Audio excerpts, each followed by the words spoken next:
सर्वधर्मान् परित्यज्य मामेकं शरणं Vraj.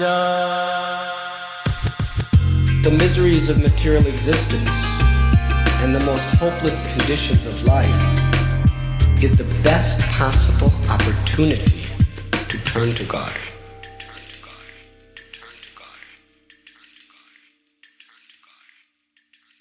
Barerupa Bhakti presents The Gift of Desperation, a Bhakti recovery podcast. This is a 12-step based Bhakti-oriented space. Here we share our experience, strength, and hope in the spirit of recovery from addictions and associated behaviors. Welcome. Hello, hello. This is Jiva G with my guest, Namamrita. Hi, Namamrita. How are you? I'm doing well. How are you? I'm good. Thank you. Thank you so much for coming to the Bhakti Recovery podcast. My pleasure. So, I invited you on because you also have a very interesting story, just a life story general of all kinds of different kinds of recoveries. And you were born into a Krishna conscious family. And you have a nice story. So I invited you on to just talk about that. And maybe you want to start by just telling me a little bit about yourself. First of all, maybe you can talk about your recovery. You can talk about however you'd like to start. Well, thanks for inviting me, and thanks for this awesome project. I think the world definitely needs a podcast like this, combining spirituality and recovery. Yeah, a little bit about my background. Like you said, I was born and raised in the Hare Krishna tradition, Bhakti Yoga. I grew up in 3 different temples in Europe, mostly France and Belgium. Lived in beautiful ancient castles. That was my my home growing up. And eventually, when I was 12 years old, we moved out of that environment, and I joined the public school system. And I guess that's where the shield of protection started to fade away. But that's a normal part of life and personal growth. We gotta get exposed to the material world as well, right? Can't stay in a monastery forever. At least not for me. Some people can. So yeah, I went through. The seed was planted very deep in my heart by my parents and by that early upbringing, and then high school, college, those years were not in close association of devotees. Actually, I didn't really have any friends who were part of the Hare Krishna tradition during those years. So it was quite a long period of time when I was kind of just living in the material world, going to school, having a great time, really awesome friends. Where was this? Where was this then when you started to go? Mostly in France, okay. yeah, until I graduated high school at least. And then I went to New York to go to college. I did a 4-year aeronautics degree over there. Oh, wow. I'm an airline pilot now. So what is the French connection? My mom's French. Okay. My father is from New York. They both met at the Hare Krishna temple in London. Nice. My mother and her 2 best friends were the first French devotees of disciples of Srila Prabhupada. My father, the week he joined in London, someone asked him, "Hey, do you play any instruments?" And he said, "Well, I used to play organ in my college band." He's like, "Come with me." Hops in a Volkswagen minibus and drives right up to Apple Studios, and boom, he's given a harmonium and he's recording with George Harrison that same day for the Radha Krishna Temple album. So That's he's like, pretty amazing. God and the Beatles, I'm in. That's pretty amazing. Yeah, and my mom and her friend Mandakini, they were actually hitchhiking towards trying to make it to Tibet or something. They wanted to become Buddhists, but they met Hare Krishna devotees along the way and had all their questions Krishna had answered. other plans. So yeah. So I'm definitely very grateful to be born to very special parents. Yeah. Wow. So how was it for you growing up in that movement? Did you feel, was it odd for you? Was it because, I think maybe a lot of our listeners weren't born into this movement. A lot of Right. our listeners are probably, first generation devotees, Hmm. or maybe not even devotees, just people who are interested. So what is it like to grow up in the Hare Krishna movement? Well, I had a wonderful experience. I was I had a shaved head. I wore saffron robes as a little boy. And I loved the kirtan. I loved the deities. I loved all the kids I was with. And it was just, I mean, for the longest time when I was in high school and all that, I remember thinking back to memories of Gurukul, which is what we call it, a temple school, a Gurukul. I just always remembered those as the best years of my life. And that's my experience. I know, unfortunately, there's been some cases where the kids weren't well treated in these schools, but I fortunately had a really good experience. And that's just where, I grew up with the philosophy of I'm an eternal soul. I'm not this body. I've always processed my life from the perspective of the Bhagavad Gita. And so that's what I'm thankful for, because honestly, I always ask myself the question, would I have joined a spiritual tradition if I wasn't born in it? That's always the curiosity for me. So I always very much admire, like you said, those who are first generation Krishna devotees who joined on their own, because I find that fascinating. I don't know what that experience is like. I was just born into it. For me, it was more like desperation. Right. It was, like the story of Queen Kunti, Yeah. But yeah, so that's interesting. So I'm curious, how is it?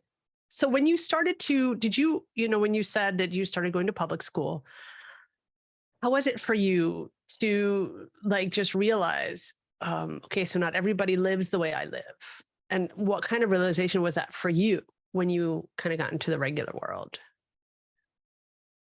The very first memory I have is, I started going to public school with a sika, the strand of hair on the back of your head, which is the symbol of being a temple monk.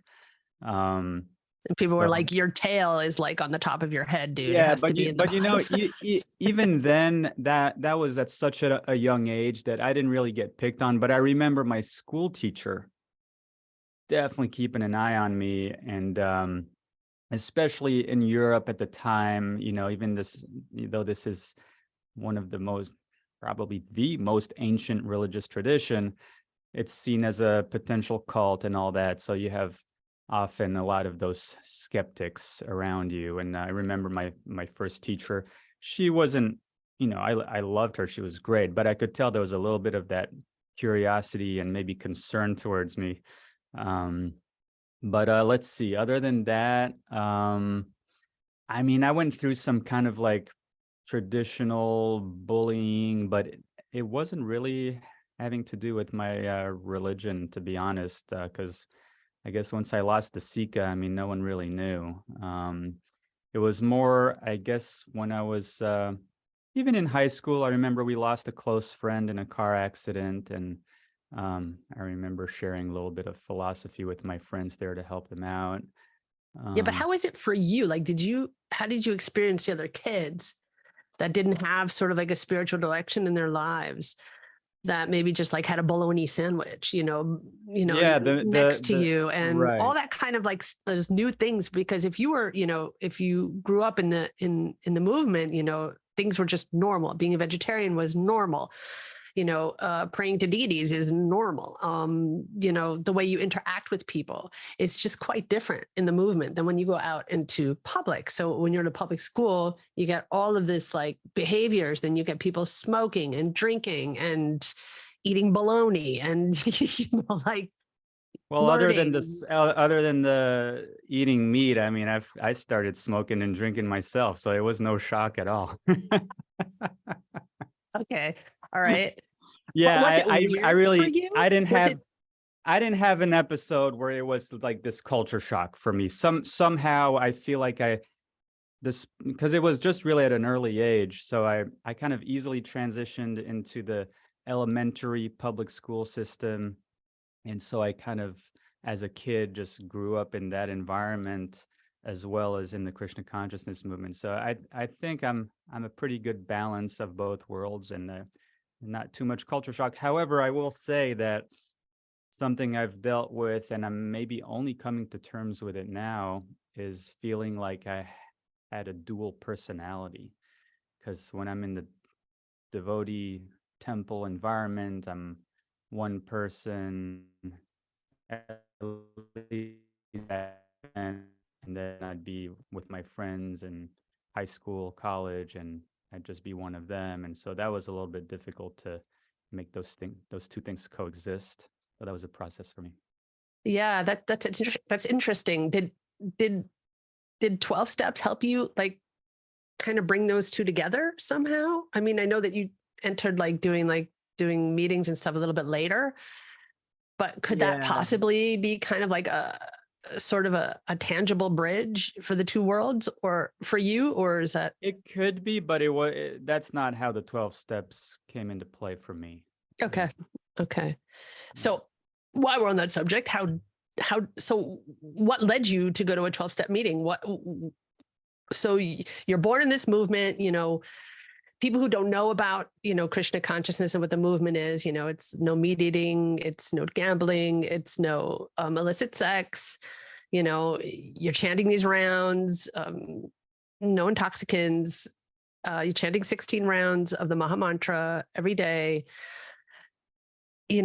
It's a high bar for most people in this material world. So how did it come to the point where you get to a 12-step meeting? Yeah. Well, it goes back to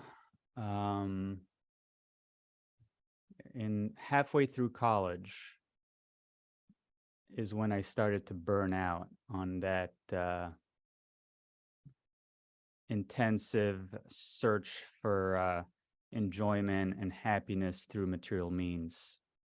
I mean, I remember being in a club, and I'll be there, clumsily trying to dance because that's not really my thing. But I'm a very social person, and that's what all my friends did.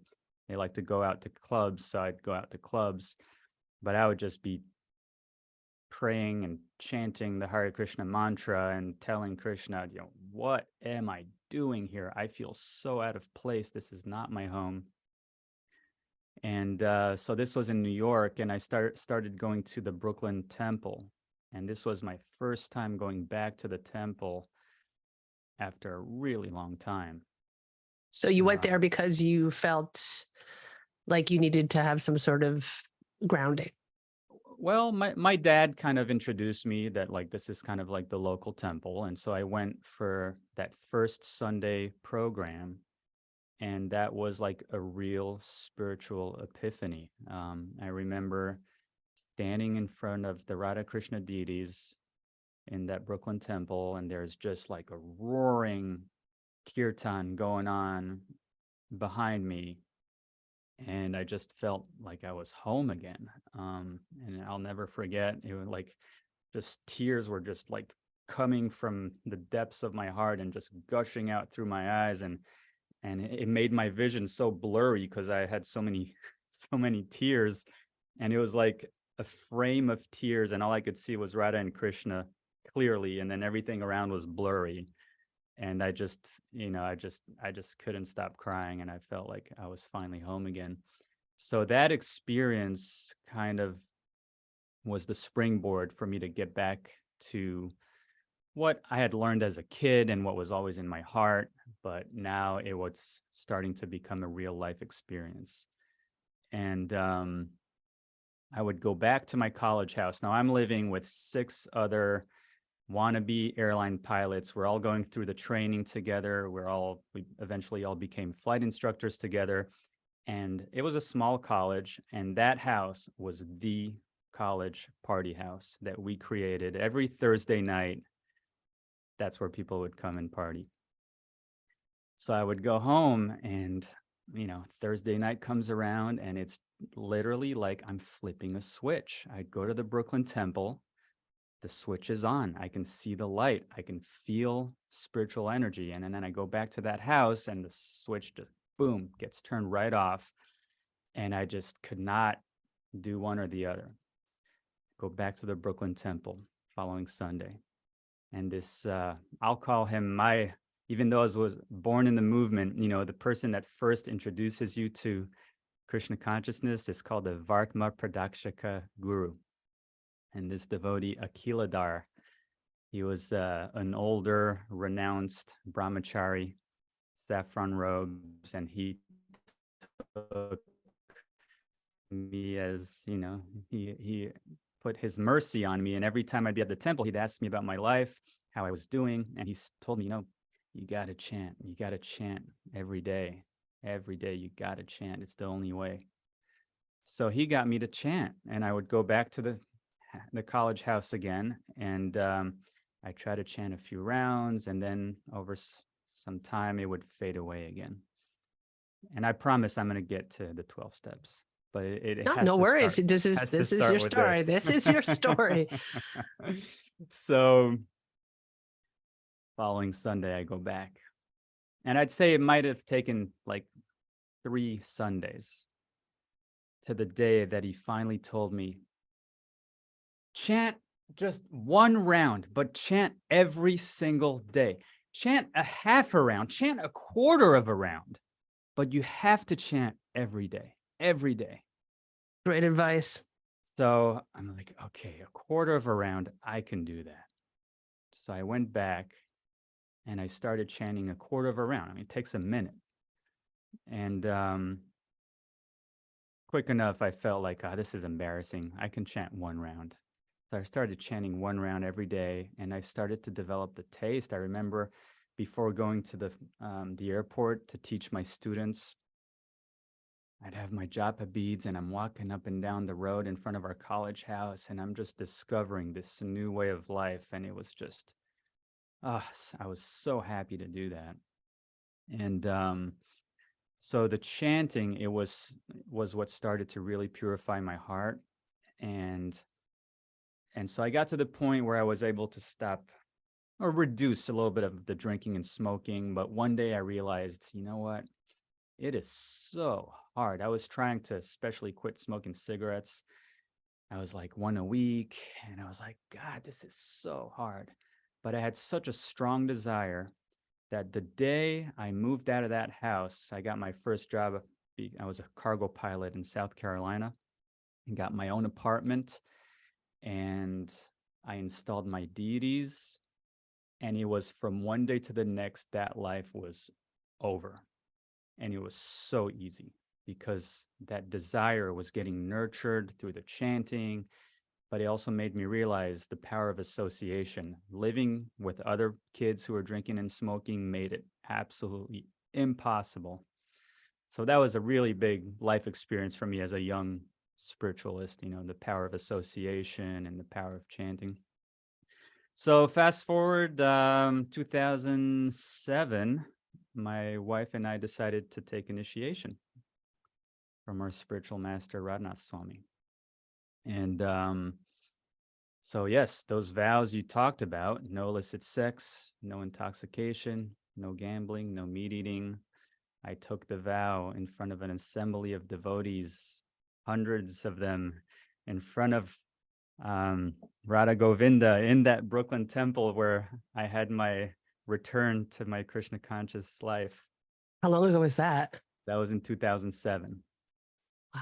And So, it was a beautiful, joyful process. I was so happy because I love Radhanath Swami so much that he had accepted us and all that. And okay, so let me jump back to I am in the 12-step program for sexual sobriety, whether it's dealing with old habits of watching pornography, or even the frequency of my life at home. Just that's the strongest material attachment, I would say. I mean, Krishna says so himself in the Bhagavad Gita, that lust is the strongest force. So it's the big one, as my dad says. That's the big one you're trying to work on there, sonny Yeah, boy. and before you go on, I really want to take a moment to appreciate your frankness and your openness about that, because many men have a lot of shame issues on that.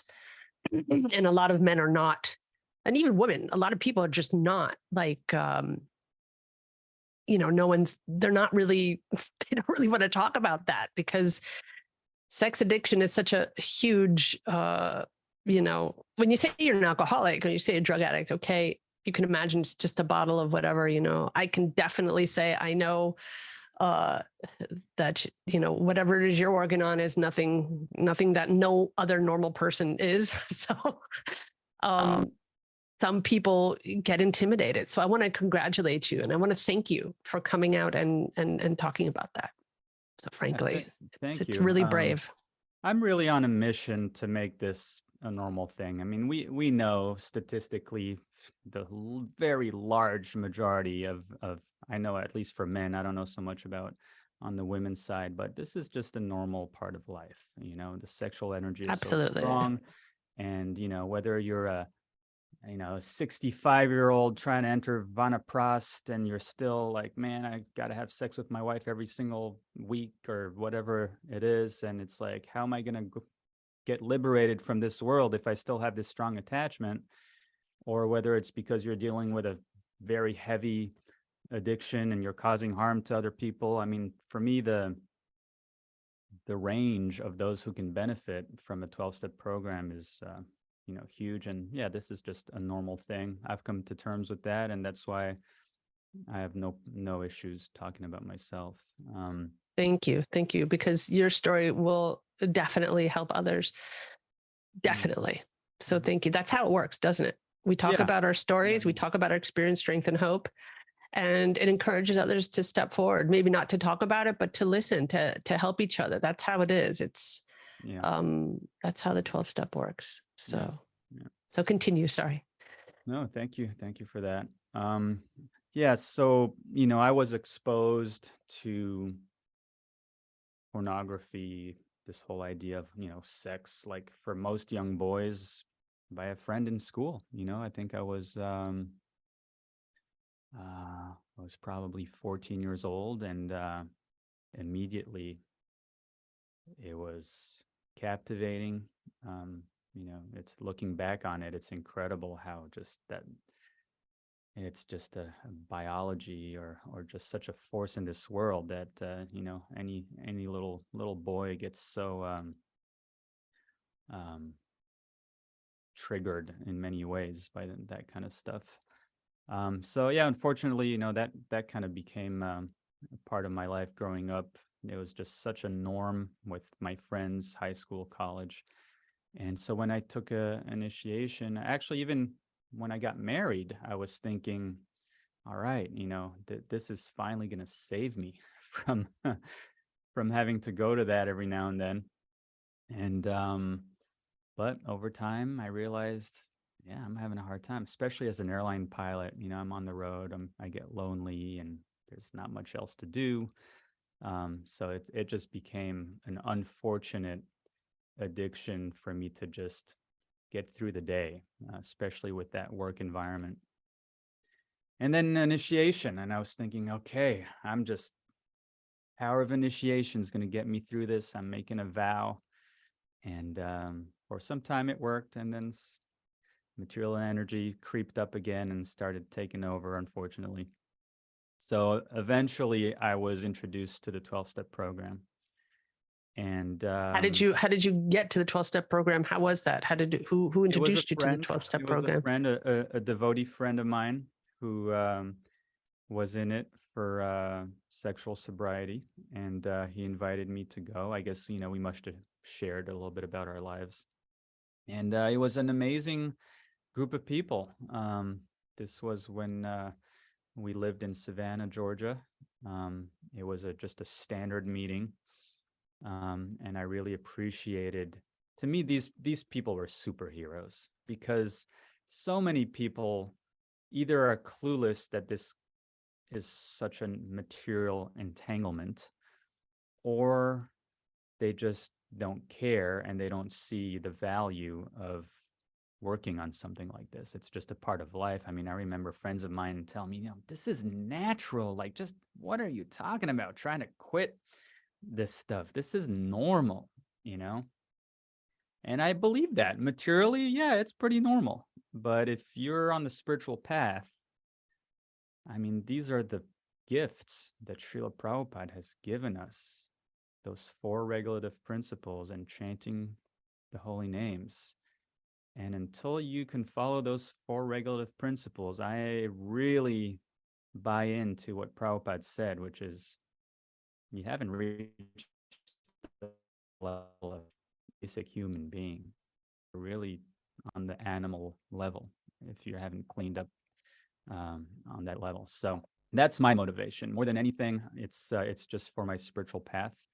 And so, yeah, took initiation. And of course, that made it that much bigger of an issue. And I got really mental and stressed out about this whole thing. So, yeah, coming to the 12-step program was really a home for me. And eventually I was able to discover BRG, which filled in a lot of necessities for me that I wasn't able to find everything I was looking for in a standard 12-step program. But yeah, you probably want to chime in there because you're the BRG lady, so I owe it to you, really. Yeah, not really. It's all Prabhupada and Bill Wilson, isn't it? So Yeah, it's an amazing. I mean, every time yeah, so I'm amazed at the level and the depth of the 12-step philosophy. It's incredible. so how did those two things, like how did they come together for you, and how is it working in your life? That's basically what we want to get to now, is how does that work in your life? So you grew up with this spiritual background. You had struggles with certain addictive behaviors and addictions. And at some point in your spiritual life, you realized, or at some point later in your life, you realized that just regular Krishna consciousness and doing, whatever is, required, or not doing whatever is required, wasn't enough anymore. And you needed to reach out to something else. So how did that come to be? When was it for you the point where you were like, okay, just doing regular Krishna consciousness, our regular sadhana and the things that we do, are chanting 16 rounds, this and this and this was not enough? And then, like you said as well, how is it? So then, there were just regular AA or NA or SA meetings weren't enough either. So what brought that together, and how did that change your life? When, how? Yeah. Well, it started with step 1, realizing that I'm powerless. And that is a scary feeling. As much as I would have liked to think that I could control this, I could not. And putting that together with, just follow these rules, chant Hare Krishna and be happy, that wasn't enough. I did not have enough tools to apply that in my life. And I actually developed some resentment because I just felt like Krishna consciousness just was not practical for me in my life. I mean, after a hard, long day of work without, most of my fellow crew members, every night they just go downstairs, meet at the bar, and they drink and they relax together and they socialize. And I'm all by myself. I don't have that. I'm dealing with even chronic back pain at this point in my life. So work has become very difficult. And to not have anything at the end of a long work day, but, to study more scripture or something, and to try to not watch TV. And so, yeah, I got to a place where I was actually becoming resentful that I love the philosophy. I am fully devoted to the process, but I hadn't been given enough tools, because a lot of times the advice I was given was, well, yeah, I mean, for us, it was easy because we just live in the temple full time and we're doing this with other people. So it's just a regular part of our lives. Well, that's definitely not my life, so that's part of it. And what led you, like, what was that point? Because I remember when we talked the first time. Do you remember our first conversation? I totally remember that. And I remember when we spoke about, I'm not going to say anything here because that was our conversation, but you had spoken a little bit about, you felt looking at your deities, walking by that room. And I don't know if you remember that. Do you remember that? You cut out. I felt what? What was the word after I felt? About how you felt when you walked by your deity room. And that there was something missing. So what was it? What was missing? What was missing? What was that missing link? What was it, do you think?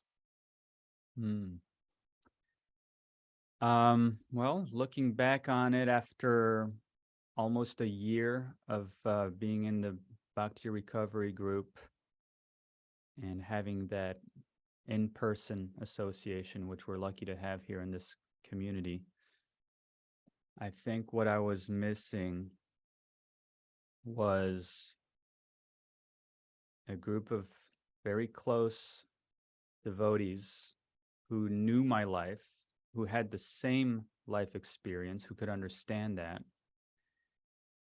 And, at the time, I was also missing, and this is just my personal journey, but I just got a lot from my spiritual master, me reaching out to him and him just coming right down to my level and giving me exactly the words and the encouragement and the love that I needed to move forward. It was the most empowering thing. So the daily accountability partners, weekly meetings, being able to relate with others who have the same experience, and especially, and this is what I think the Bhakti Recovery Group offers, to be able to include Krishna, the person, in our readings, saying his name directly, making through the group fellowship a real connection with Krishna has been a huge part of the process. I've had so many experiences where I'm having a hard day. I have to surrender this. I get on our group chat because I'm on the road, and I just surrender my heart to our BRG group here. And through that, I'm getting Krishna's reciprocation. So those are some of the things that I've gained in the last many months, as well as some pretty significant progress in my sobriety and my, if I were to track my sobriety, my acting out, in the last 10 months, I'm down to 10% of what it used to be, which is pretty a miracle. amazing. That's It's that's a real miracle. And that's for the SA sobriety. Yeah. So that's just amazing. Kids, don't try that at home with drugs and alcohol. 10% is one is too many. 1,000 is never enough. We don't do that. We don't do that. I've cut down my heroin use. It's only 10%. Yeah, I don't know about all that, but I'm just sharing my personal Yeah, journey. I know. I was just being silly. So, we had also talked about once in our talks about, defining Krishna consciousness for yourself instead of having it spoon fed for your whole life. And that, like to build that relationship with Krishna, not on the, and I'm not saying veering away from Prabhupada's teachings. What I mean by that is we had talked about that, and I said, well, how is it that you'd like to relate to Krishna? How is it that you want to communicate with Krishna, your higher power? How is it that you want to, pray? How do you want to talk? How do you want to communicate? How do you want to listen? And I don't know, but I got that, I've had a lot of conversations with a lot of guru coolies, and it was difficult for them to redefine their own way, because let's face it, everybody is different. And of course, everything from Prabhupada is as it is. But it's such a complicated, that statement is so infused with facets of all different kind of Vedic teachings, as far as our karma and what we carry and our samskaras and how we view things and how we see things and all of those things. In order to become a pure devotee, right? In order to become a pure devotee, we need to be pure ourselves, and we cannot be pure if we are seeing things in a distorted way. And because of all the karma that we have, and because of all these things, and because of the material world, and we're conditioned. We're so conditioned. And I think addicts, alcoholics, anybody in Kali, but some people have it more than others. It's more extreme, So it's a really loaded question to say, like, when we were doing the third step in the Bhakti Recovery Group, and that's, that we give our will and our lives over to the care of Krishna as we understand him. I was talking to some devotees, they didn't like that as we understand them. But it's really important to see this point. The point is, if we're just going from Vedic scripture, it's all written for us, all of it, but we cannot perceive that through a jaded lens. And that's what we are. We're jaded lenses, all of us. We're all jaded lenses. So we can only perceive it as we understand it. And we can only perceive Krishna as we understand Krishna. Because the more samskaras we have and the more things that get in the way, the more that stuff is going on, the less we're going to be able to see Krishna purely. So, yeah. So when I don't know, I just lost my thread. What were we? You're asking me, was I going back to? What is my understanding of Krishna? Right. Personal. Yeah. What was your personal? Exactly. So, yeah. So did you find that out for yourself? Did you say, like, okay, this was not really, the mood or the rasa? I have a different rasa, a different mood. Is that a clear question? Do you get that? Yeah, I understand. Well, going back to that first conversation we had, I love how you are straight to the point, and you're such a good, personal life coach, and that you asked me, who are you practicing Krishna consciousness for? Are you doing it for you? And that was such an important question, because I grew up in this movement where you have all these images of what the ideal devotee looks like. Wearing a dhoti and a tilak and going to the temple every day, or Mangal Artik, and reading Prabhupada's books and chanting 16 rounds, and this impossible. That is a high bar. List. That is a serious high bar. Yeah, it is. And that brings it back to the frustration I had trying to apply that. And, it's nobody's fault. This is just the natural progression of the history of Vaishnavism in the world. It started with Lord Chaitanya in Bengal, in India, 500 years ago. And then feel, Bhaktisiddhanta Saraswati started to try to expand it to the Western world. And then Prabhupada did that. And he, did emergency work over 10 years, opening 108 temples. And he had an amazing army of first generation devotees that were dedicating their entire lives to doing that. And so, of course, that, put a certain framework to Krishna consciousness. And that is the second generation devotees' beautiful contribution, is to start to figure out, how do we merge this into having a career? How do we do it when, you're a mother struggling with, 3 babies or whatever the situation may be, and do it all well with low stress and with proper sincerity and dedication and with the right quantity that is going to be practical. So that's the question that I've, been working on for, I'd say, a couple of decades. And a big part of it is realizing that I may not find that perfect example. I'm going to have to figure it out myself. So, of course, I don't have, I'm still a very low beginner, so I don't have an amazing face-to-face connection with Krishna, of course. But what I found out, and, bless my dad, who's been telling me so many of these things all along, and I guess he's just such a forward thinker.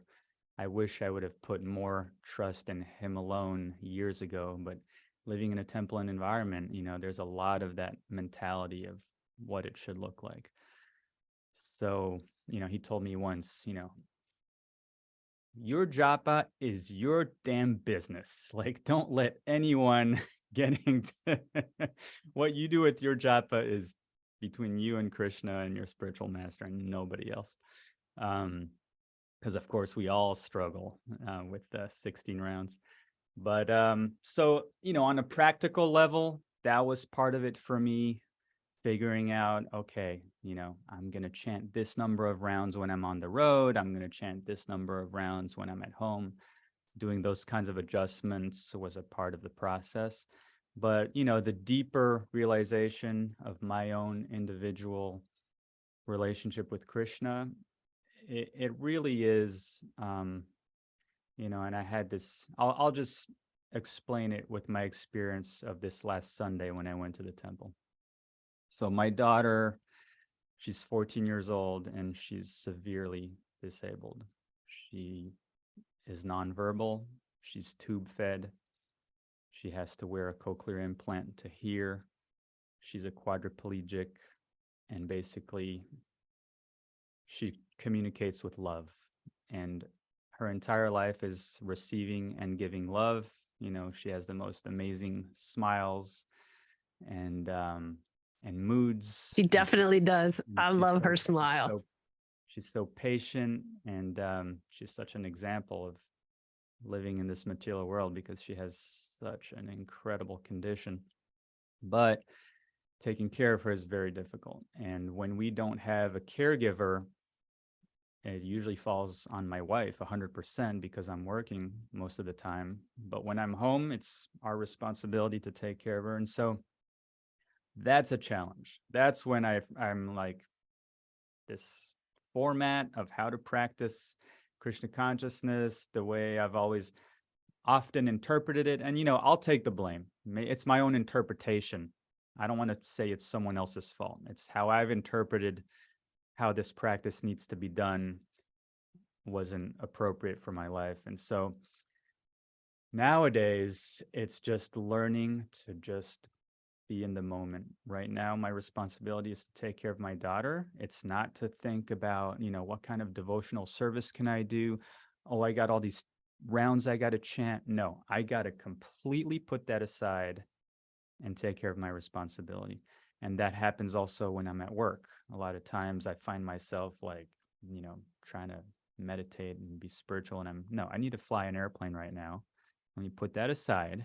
This is amazing. It's really good. It's there's amazing. a story. Srila Prabhupada when he was in college, I believe, he put away his deities in a closet and it was done because he needed to focus on his studies.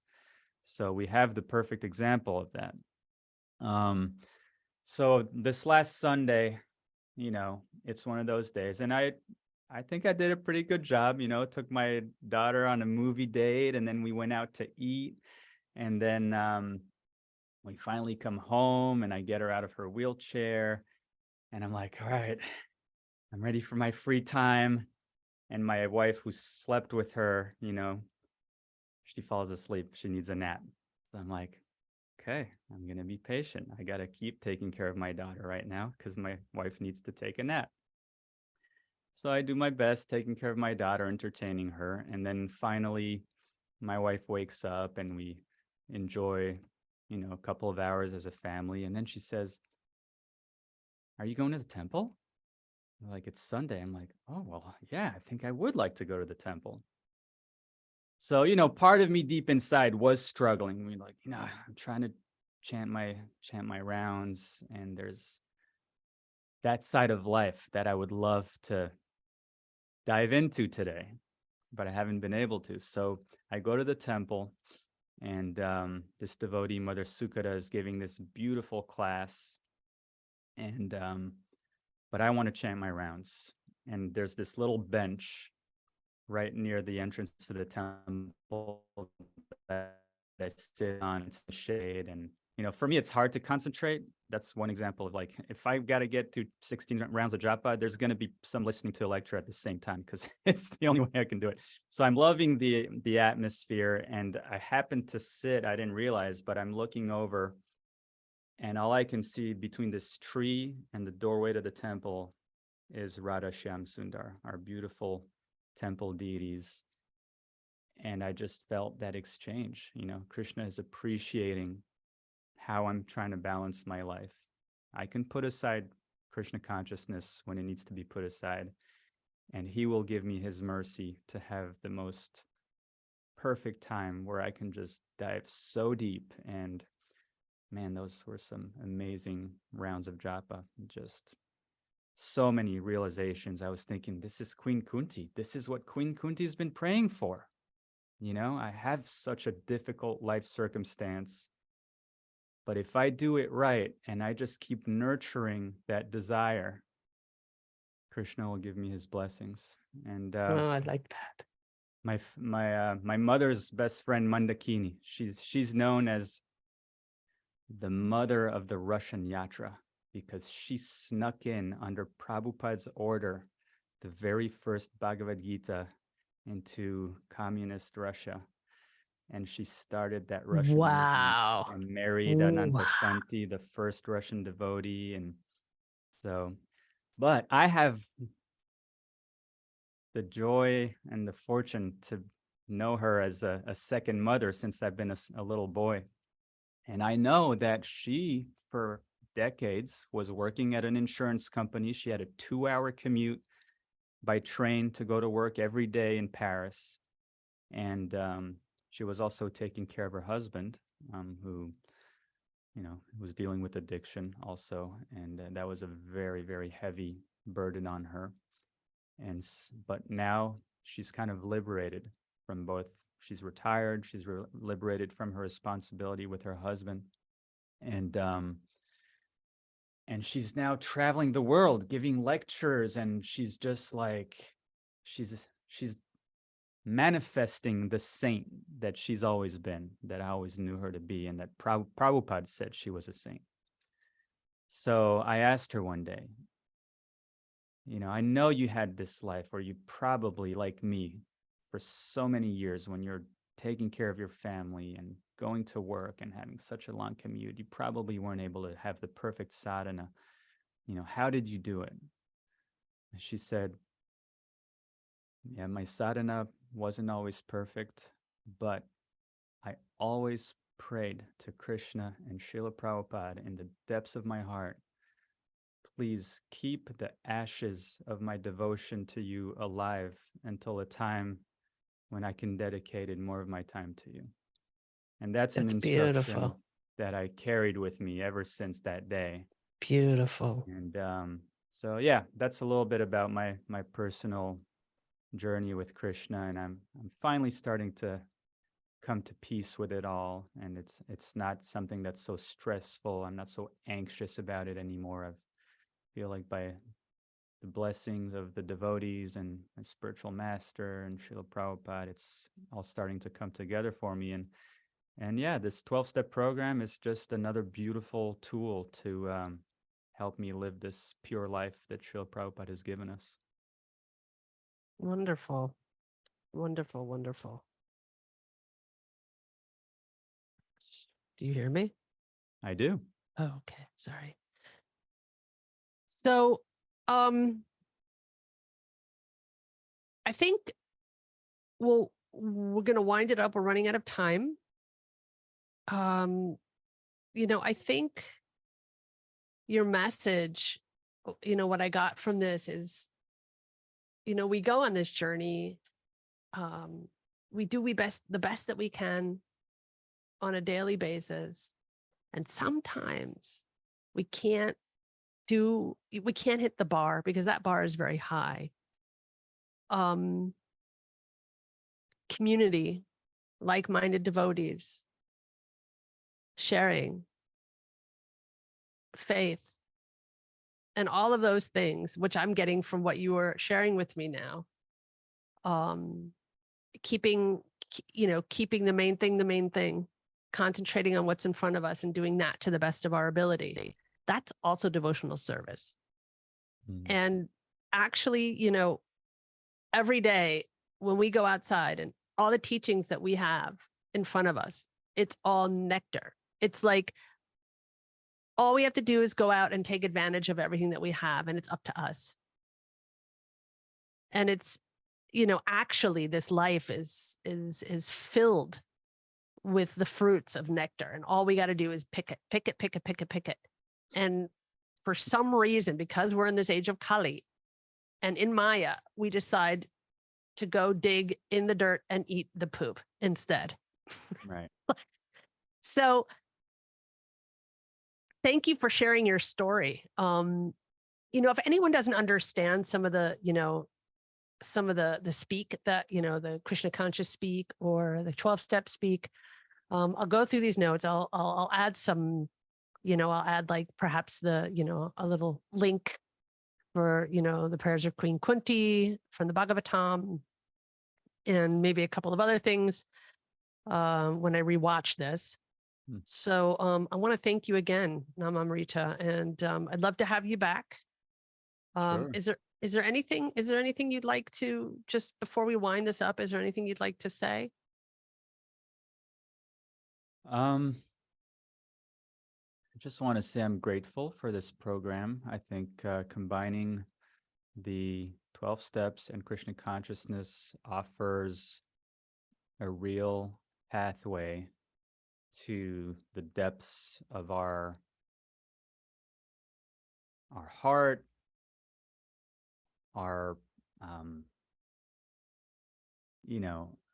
what's that term, the behaviors that need work, and it's just a philosophy that is honestly it's it's the Gita, it's the Bhagavatam.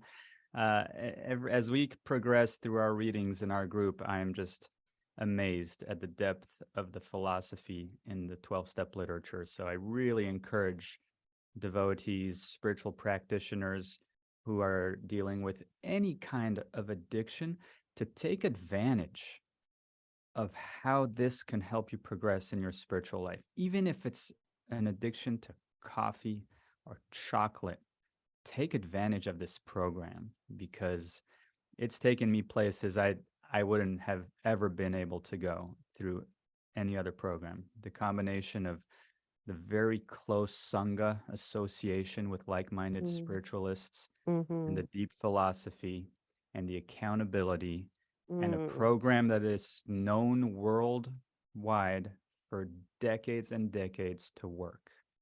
You can put faith in that. Thank you. All right. So that was it. Thanks, guys, for listening. Tune in again. Really happy to have had Namamrita. Namamrita lives in Alachua. Am I allowed to say that? I can cut that if Of you course, want. yeah. Alachua, Florida, largest Hare Alachua, Krishna Florida. community in Woo-hoo. North America, maybe the Western world. I don't know. There you go. Come see us. So yeah, and if you'd like to get in touch with Namamrita, I'll also give you his email. Is that fine? Should I post your email, or what is it that you'd like? I am on the BRG website as a contact for anyone who may Great. be watching this who wants to join the local Alachua BRG for any kind of addiction. And yeah, you're welcome to share my contact. Great. Thank you. Oh, this will also be aired before, I hope it'll be aired before the Alachua retreat. Yes, we have a retreat here, September 24th and 25th, I believe, that weekend of Radhastami. Yes, but it's not really a retreat, is it? It's kind of a, Well, it's a It's a expo, whatever you want to call it. But yeah. basically, we want to make the word known of this program specifically in our community. But anyone's welcome. Yes, and I'm going to be there, and Namamrita's going to be there, and let's see who else shows up. That would be great. We're going to talk about the Bhakti Recovery Group, talk about 12 steps, talk about Krishna consciousness. Everyone's invited. So you can also find that. Actually, I haven't posted that. May I post that on the Bhakti Recovery Group website, or should it be just sort of an intern thing? If you haven't posted yet, you are slacking. Oh, okay. I just figured I wouldn't. You're talking you about under retreats? Yeah. Yeah. It needs to be there. Oh, okay. Sorry about that. You know me, little miss. I'm in dream world. All right, guys. right. Take care. Hari Thank Bol. Thank you, everyone. Thank you, Jiva. Hare Thank Krishna. you, Hari Bol. This concludes another episode. Thanks for listening. In order for me to serve this community to the best of my ability, I welcome feedback. Please write your feedback at bhaktirecoverypodcast@gmail.com. That's bhaktirecoverypodcast@gmail.com. Also, please don't forget to follow and give us a 5-star rating. Share this with family and friends. If you'd like to join our Bhakti Recovery community, or just find out what we're all about, please visit our website at www.bhaktirecoverygroup.com. That's www.bhaktirecoverygroup.com. There are no dues or fees, and we meet daily. If you or someone you know is struggling with addictions and/or associated behaviors, you will find links in our show notes to various 12-step programs. Nobody seeking recovery need ever be alone again. सर्वधर्मान् परित्यज्य मामेकं शरणं Vraj. The miseries of material existence and the most hopeless conditions of life is the best possible opportunity to turn to God.